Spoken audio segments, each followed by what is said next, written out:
Hey everyone, good morning, welcome to my channel. আমি moon, আর আশা করব তোমরা সবাই ভালো আছো, সুস্থ আছো, আমিও ভালো আছি। আজকে হচ্ছে 13th অফ আগস্ট, আর এখন বাজে 9:45, 9:45 বা 9:45। আমি ব্রেকফাস্ট নিয়ে বসে পড়েছি, আর এই এখনই আমি আমার ভিডিওটা স্টার্ট করলাম বা ক্যামেরাটা অন করলাম। এর আগে আমি কিছুই করিনি, কেননা ঠিক ইচ্ছে হচ্ছিল না, জানো তো। অনেক রকম কথাবার্তা চলছিল এই আরজি করের ব্যাপারটা নিয়ে, 3-4 জনের সঙ্গে কথা হচ্ছিল, তো মানে ঠিক ওই মুডটা ছিল না যে ভিডিও করব। যদিও রান্নাবান্নার কোনো ব্যাপার নেই, তোমাদের কোনো মিস করার ব্যাপার নেই।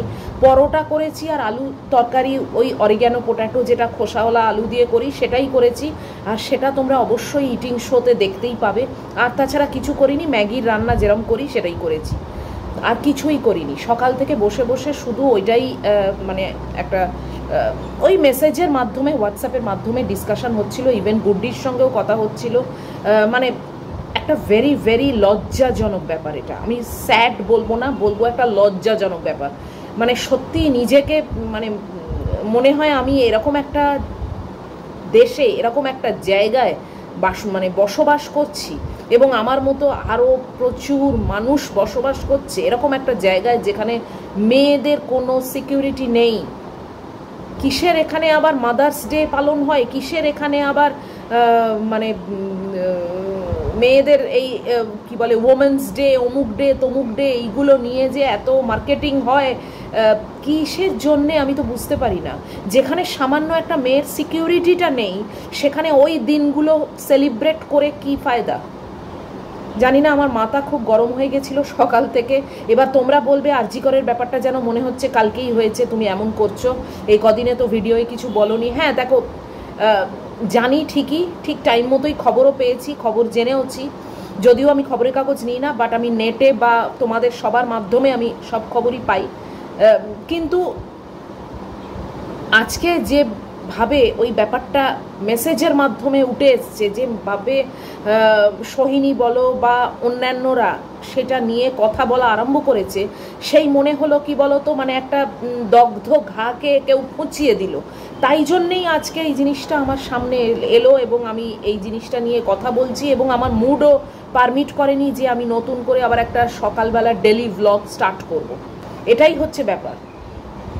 হয়েছে আগেই আমি জানি, এবং আমি মানে ফিলও করেছি, সব করেছি, বাট ওই হয় না, মানে আবার কাজের মধ্যে চলেছি, তো দিন গড়াচ্ছিল।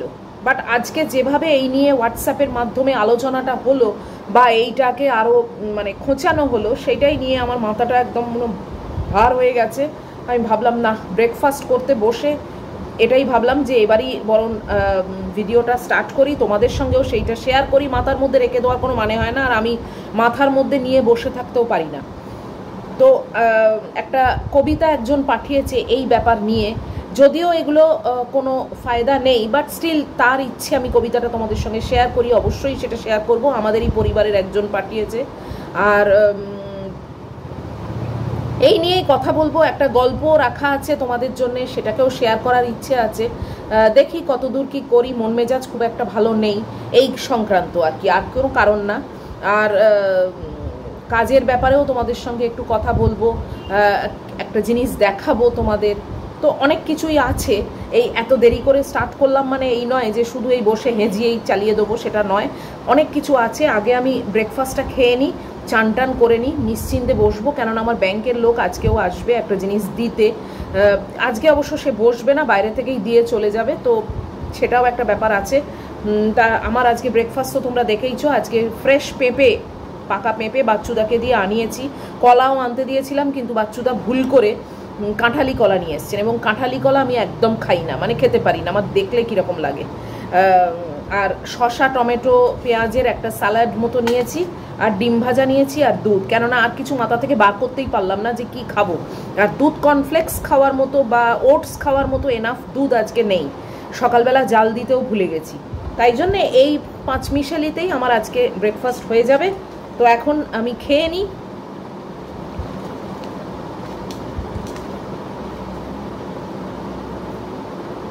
রান্না করতেও গেছি আজকে অনেকটাই দেরিতে, কিন্তু যেহেতু শুধু পরোটা আর আলুর তরকারি করেছি, তাই তাড়াতাড়ি হয়েও গেছে।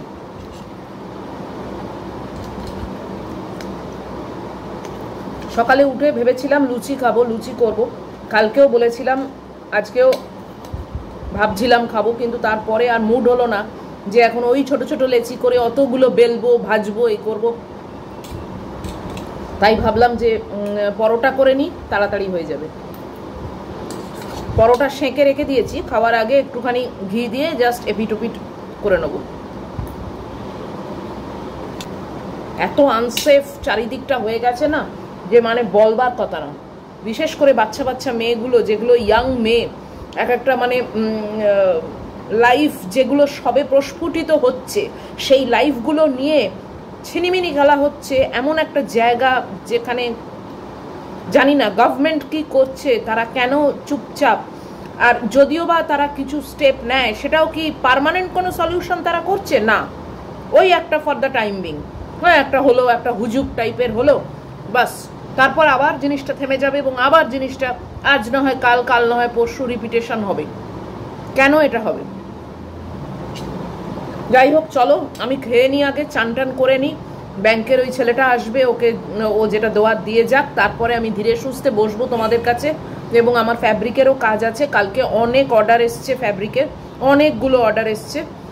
তোমরাও ফ্যাব্রিকের অর্ডার দিতে থাকো যদি চাও, অবশ্যই কোনো জোর নেই, কোনো চাপ নেই, কেননা পুজো আসছে। আর প্রবলেমটা হচ্ছে, তোমরা হয়তো বলবে সেপ্টেম্বর মাস এখনো তো পুরো পড়ে আছে, অনেক টাইম। সেটা প্রবলেম না, আমার কাজ করতে প্রবলেম না, আমার কাজ আমি খুব তাড়াতাড়ি চেষ্টা করি করতে।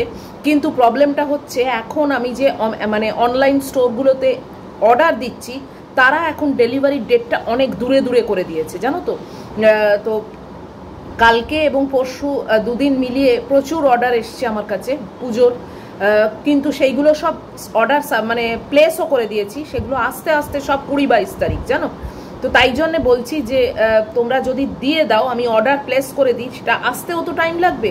তারপর আমি করব, আর করব মানে সিরিয়ালি করব, কেননা শাড়ি 3খানা শাড়ির অর্ডার এসছে, তারপরে কুর্তি ফুর্তি অনেক কিছু, ব্লাউজ পিস অনেক কিছুর অর্ডার আছে। তো আমাকেও তো গ্র্যাজুয়ালি করতে হবে, এবং গ্র্যাজুয়ালি করা যতই আমি খেটে করি না কেন, জিনিসগুলো যদি ডেলিভারি আমার কাছে না হয়, তাহলে তো আমি কাজ করতে পারবো না। তো তাই জন্যেই তোমাদেরকে বলছি যে যারা যারা এখনও চিন্তাভাবনা করছো, ইচ্ছে আছে, তারা কিন্তু অর্ডার তাড়াতাড়ি প্লেস করে দিও, আমি করে তোমাদের দিয়ে দেবো। পুজোর জিনিস পুজোতেই যদি না পড়তে পারলে, তাহলে তো কোনো ফায়দা নেই, তাই না? যাই হোক, আর বিশেষ করে সেপ্টেম্বরের একদম শেষের দিকটা তো আমিও একটু বিজি হয়ে পড়বো, জানোই তো তোমরা, আমি বলেছি আমার বাড়িটা ডিপ ক্লিন করবো, গুড্ডি আসবে, মার কাজ আছে, তো ওই টাইমটা আমিও তো খুবই ব্যস্ত হয়ে পড়বো।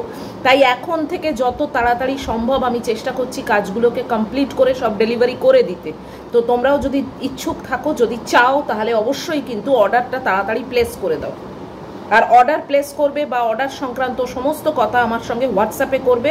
আমি হোয়াটসঅ্যাপ নাম্বার আবার এখানে লিখে দিচ্ছি, এবং আমার ডেসক্রিপশন বক্সে দুটো ভিডিওতে এভরি ডে থাকে হোয়াটসঅ্যাপ নাম্বার, স্টিল আমি এখানে হোয়াটসঅ্যাপ নাম্বারটা লিখে দিচ্ছি। তো চলো এখন খেয়ে নিই, খেয়ে নিয়ে চান টান করে আসছি। 10:40 মতো বাজে, আমি চান করে চলে এসেছি, ম্যাগুকে খেতেও দিয়ে দিয়েছি। তো অনেকগুলো জিনিস তোমাদের সঙ্গে শেয়ার করব বলেছিলাম। প্রথমেই আমার কাজের ব্যাপারে চলে যাচ্ছি। কয়েকটা ব্লাউজ পিস আমি অর্ডার দিয়ে আনিয়েছিলাম, 5টা, তার মধ্যে একটা কালকে অলরেডি বুকিং হয়ে গেছে। তো আমি বাকি 4টেও তোমাদেরকে দেখিয়ে দিচ্ছি, যদি তোমাদের কারুর পছন্দ হয় তোমরা সেটা চুজ করতে পারো। আমি মেনলি দুর্গাপুজো উপলক্ষে ওই থিম দিয়েই ব্লাউজ পিসের ফ্যাব্রিকের কাজটা করব। পিঠে থাকবে এবং দুটো হাতে থাকবে। তো আমি কালারগুলো বলে দিচ্ছি, মানে দেখিয়ে দিচ্ছি। এই যে রানী কালারটা দেখো, প্রত্যেকটা কিন্তু রুবিয়া, একদম মানে ফার্স্ট ক্লাস যে রুবিয়া কাপড়, সেই কাপড়, এবং 1 মিটার করে কাপড় আছে কিন্তু। আর এই রানী কালার বা পিঙ্ক কালার যেটা, সেটা কালকে অলরেডি এটা বুক হয়ে গেছে, তো এটাকে আমি সাইডে সরিয়ে রাখছি। আর এটা দেখো, একটা বটল গ্রিন কালার আছে, ভীষণ মিষ্টি কালারটা। একটা এরকম কালার আছে, অলিভ গ্রিন টাইপের, একটা বেগুনি কালার আছে, আর একটা গ্রিন আছে। তো এই 4টে কালার আছে, এবং প্রাইস ভীষণই রিজনেবল রেখেছি। যদি কেউ ইন্টারেস্টেড থাকো তাহলে অবশ্যই আমার সঙ্গে হোয়াটসঅ্যাপে, এই যে এখানে নাম্বার দিয়ে দিচ্ছি, হোয়াটসঅ্যাপ নাম্বারে আমার সঙ্গে কন্ট্যাক্ট করো।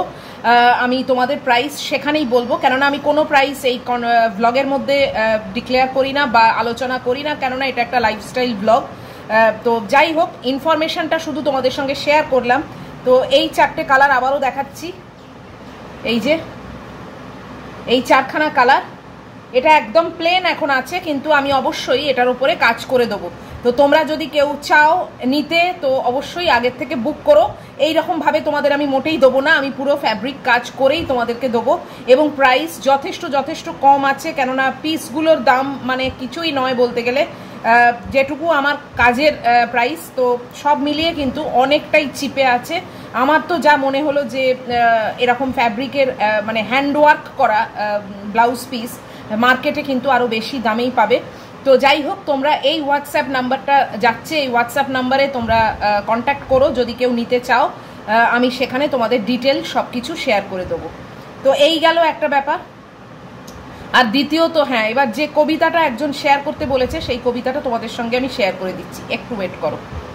এই যে আরজি করের যে ঘটনাটা ঘটলো, মর্মান্তিক ঘটনা, সেই ঘটনার পরিপ্রেক্ষিতে মৌসুমী রাম বলে একজন মানে আইডিতে সেই নামই আসছে, সে আমাকে আজকেই সকালবেলা একটা কবিতা শেয়ার করেছে। এটা তার লেখা নয়, এটা অন্য কোনো কারুর কাছ থেকে, ডাক্তার অর্পণ চক্রবর্তী সে লিখেছে তার কবিতা আর কি। যাই হোক, ওর ইচ্ছেটা আমি এটা তোমাদের সবার সঙ্গে শেয়ার করি, তো তাই জন্য আমি পড়ে শোনাচ্ছি। আর ফিরিস না এই বাংলায়, কবিতাটার নাম। দোহাই মেয়ে আর ফিরিস না এই বাংলায়, শঙ্খচিল নয় শকুনের দল বসে আছে হেথায়, উরুর ভাঁজে খুঁটে খাবে তাই।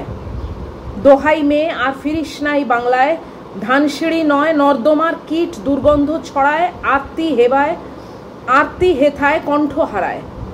দোহাই মেয়ে আর ফিরিস নাই বাংলায়, লাল ঘুঙুর নয় শোনিত অন্তর্বাস, বাবা মাকে মনে করায় খুকু যেন আর না জন্মায়। দারুণ দারুণ কবিতাটা, কিন্তু আমি ওকেও লিখেছি আর আমি সবার সঙ্গেই সেটা শেয়ার করছি। এই কবিতা লিখে বা এই কবিতা পাঠ করে কোনো কি প্রবলেমের সলিউশন হলো? 1% কি সলিউশন হলো? না, কিছুই হলো না। সলিউশন যারা করতে পারে, যারা এটাকে শক্ত হাতে মোকাবিলা করতে পারে এবং এই জিনিসটাকে একেবারে মানে শেষ করে দিতে পারে, আইনি পদক্ষেপ নিয়ে জিনিসটাকে একটা আইন বার করে এমন একটা মানে ডিসিশন নেওয়া উচিত বা এমন একটা আইন বার করা উচিত যে এই জিনিসটা রিপিটেশন আর হবে না। এটাই হচ্ছে সলিউশন। সলিউশনটা যদি মানে কেউ খুঁজতে চায়, তার একটাই কথা, এই রিপিটেশন যেন আর না হয়, এটাই হচ্ছে একমাত্র সলিউশন। সেই সলিউশনটা কি করবার কারুর মানসিকতা আছে? সব সময়ের মানে কি বলবো, সময়েতে গা ভাসাচ্ছে। এখন হ্যাঁ, এখন যেরকম 14 তারিখে 3টে জায়গায় মহিলারা রাত্রি 11:30টার সময় পিকেটিং করবে, রাত আমাদের বলে একটা বেরোচ্ছে, রাত মেয়েদের। সেই 14 তারিখের রাতে মেয়েরা রইল 11:30টার সময়, কিন্তু 15, 16, 17, 18 বা অন্যান্য কোনো ডেটে একটা মেয়ে কি 11:30টার সময় ওইভাবে রাস্তায় দাঁড়াতে পারবে, রাস্তায় যেতে পারবে? সেই মানে সাহসিকতা কি কেউ দেখাতে পারবে?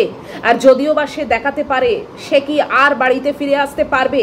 এতগুলো প্রশ্ন রয়েছে। কিন্তু 14 তারিখে যে ঘটনাটা ঘটতে চলেছে, সব মেয়েরা দলবদ্ধভাবে রাস্তায় নামবে এবং রাত্রি 11:30টার থেকে তারা পিকেটিং করবে রাস্তায়। এটা দলবদ্ধ ব্যাপার, সবাই জানে, সবাই আগের থেকে অ্যাওয়্যার হয়ে গেল। দলবদ্ধভাবে মেয়েরা সেখানে প্রোটেস্ট জানাবে রাস্তায় 3টে জায়গায়, একটা বোধহয় যাদবপুর, একটা কলেজ স্ট্রিট, আর একটা কোথায় একটা।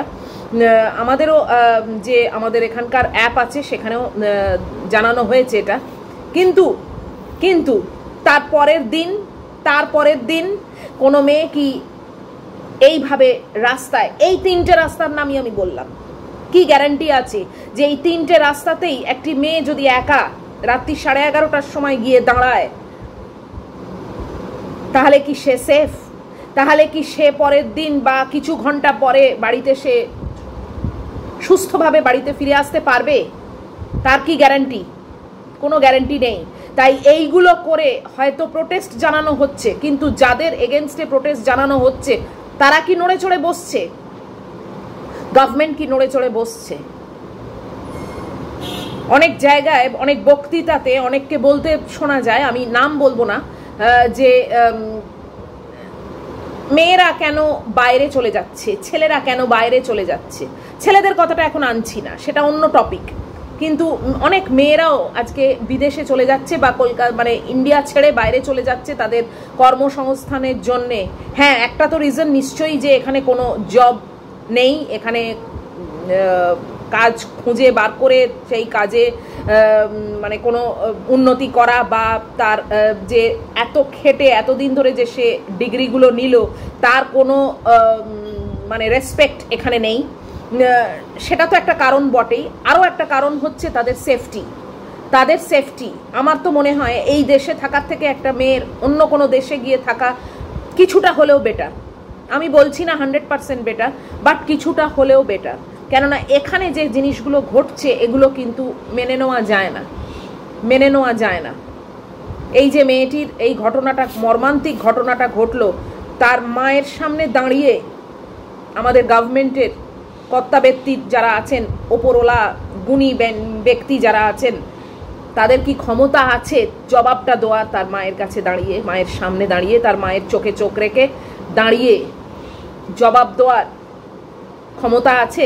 কিংবা এটা তার মাকে অ্যাসিওর করার ক্ষমতা কি আছে যে এই জিনিসটা আর কোনো আকাঙ্ক্ষার সঙ্গে ঘটবে না? নেই, নেই। কেননা কোনো গ্যারান্টি নেই। আরজিকর হসপিটালের মতো জায়গায় একটি সিভিক ওয়ার্কার সে মদ খেয়ে ঢুকে কি করছিল, এবং মদ খেয়ে যে সে ঢুকলো, এত কাণ্ড যে হলো কেউ জানেই না, কেউ শুনতেও পেল না। মেয়েটির যে এত আর্তনাদ কেউ মানে কারুর কান অবধি পৌঁছলো না, এটাই তো একটা অবাক কাণ্ড। অত বড় একটা হসপিটাল যে চলছে। যাই হোক, বলতে গেলে অনেক কিছুই বলতে হয়, এবং আমিও একটি মেয়ের মা। তো একদিক দিয়ে মনে হয় আমি কিছুটা হলেও নিশ্চিন্ত যে আমার মেয়ে বাইরে থাকে, এই সব শয়তানদের হাতে নাগালের বাইরে। কখন কার কি হয় কেউ কিছু বলতে পারে না। যদিও জানি সেখানেও অনেক রকম প্রবলেম আছে, অনেক কিছু হতে পারে, সেটা তো কিছুটা কপালের ব্যাপার। কিন্তু এই রকম নৃশংস যে অত্যাচার চালিয়ে গেল একটি মেয়ের ওপর, সেটা কি সত্যি মেনে নেওয়া যায়? সেটা কি অ্যাকসেপ্টেবল একটা দেশের জন্যে? সেই দেশে এতগুলো মেয়ে যে এখনো বসবাস করছে, কোথায় তাদের সেফটি? হ্যাপি ওমেন্স ডে বলে নাচানাচি করা মানায় না আমাদের দেশে।